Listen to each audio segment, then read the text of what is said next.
Hi అండి, welcome to my channel. నేను మీ జయశ్రీ. ఈరోజు కాకరకాయ నిల్వ పచ్చడి ఎలా చేస్తారు అనేది నేను మీకైతే చూపించబోతున్నాను. సో ఇందుకోసం వీడియో చివరి వరకు చూడండి. ఈ వీడియో కనుక మీకు నచ్చినట్లయితే వీడియోని లైక్ చేయండి. ఇలాంటి మరిన్ని వీడియోస్ కోసం నా ఛానల్ని సబ్స్క్రైబ్ చేసుకోవడం మాత్రం మర్చిపోకండి. ఇప్పుడైతే టాపిక్లోకి వెళ్ళిపోదామండి. ఇందుకోసం ఒక పెద్ద నిమ్మకాయ సైజ్ అంతా చింతపండు తీసుకొని ఇదైతే నానబెట్టుకోవాలండి. నేనైతే ఇక్కడ వేడి నీళ్ళు పోస్తున్నాను.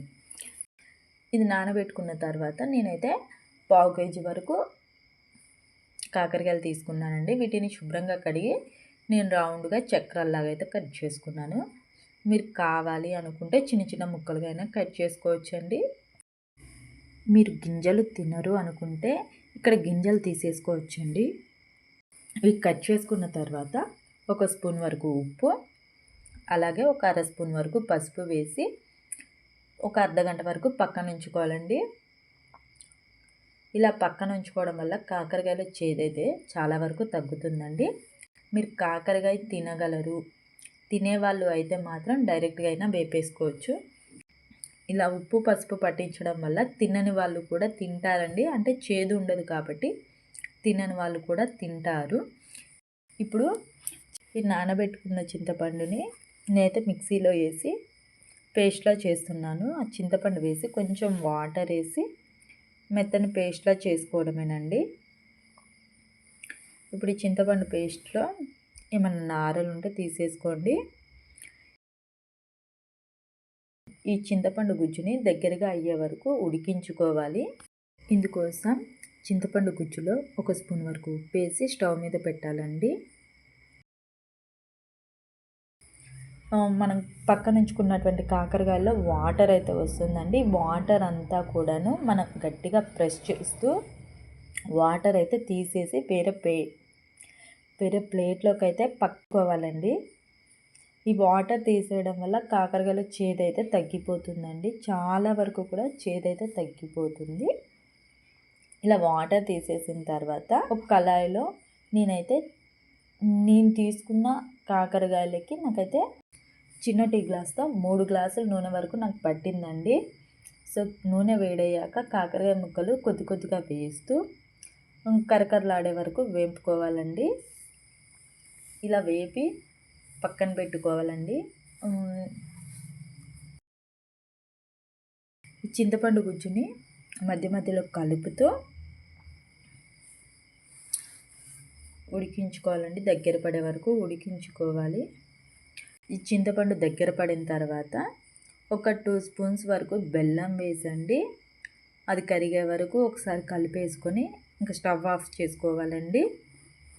ఈ చింతపండు గుజ్జు చల్లారిన తర్వాతనే మనం ఈ పచ్చట్లో యూజ్ చేస్తామండి. సో సగం వరకు వేసి ముక్క పచ్చిపోయే వరకు ఇవి అయితే కాకరకాయలు సిమ్లోనే వేపుకోవాలండి. హైలో పెట్టి వేపుకోవడం వల్ల కాకరకాయ ముక్కలు మాడిపోతాయి, కానీ లోపల వరకు అయితే వేగవండి. కాబట్టి కాకరకాయ ముక్కలు సిమ్లోనే పెట్టి గోల్డెన్ బ్రౌన్ కలర్ వచ్చే వరకు కూడా వేపుకోవాలి. ఇప్పుడు మిగిలిన సగం కూడా వేసి ఇవి కూడా గోల్డెన్ బ్రౌన్ కలర్ వచ్చే వరకు వేపుకోవాలండి. ఇవి వేగిన తర్వాత వీటిని కూడా తీసి పక్కన ఉంచుకోవాలండి. ఇప్పుడు ఇదే నూనెలో మనం తాలింపు అయితే వేసేసుకుందామండి.